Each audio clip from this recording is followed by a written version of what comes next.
Hello everyone, welcome to Road Safety Channel, and in this video we will discuss the key rules for road safety. Obeying traffic signals and signs is crucial for road safety. They help prevent accidents and ensure smooth traffic flow. Always adhere to speed limits. Driving too fast or too slow can increase accident risks. Never drive under the influence of alcohol or drugs. Seatbelts are essential for safety, reducing injury risks in collisions.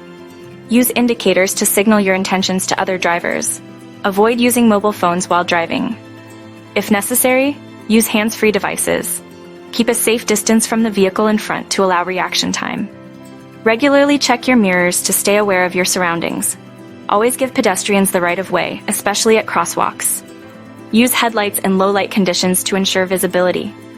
Avoid high beams that can blind others. Don't drive while fatigued. Take breaks on long journeys. Stay in your lane and avoid erratic changes. Give cyclists and motorcyclists enough space, especially at intersections. Adjust your driving in adverse weather like rain or fog. Ensure your vehicle is well maintained, focusing on brakes, tires, and lights.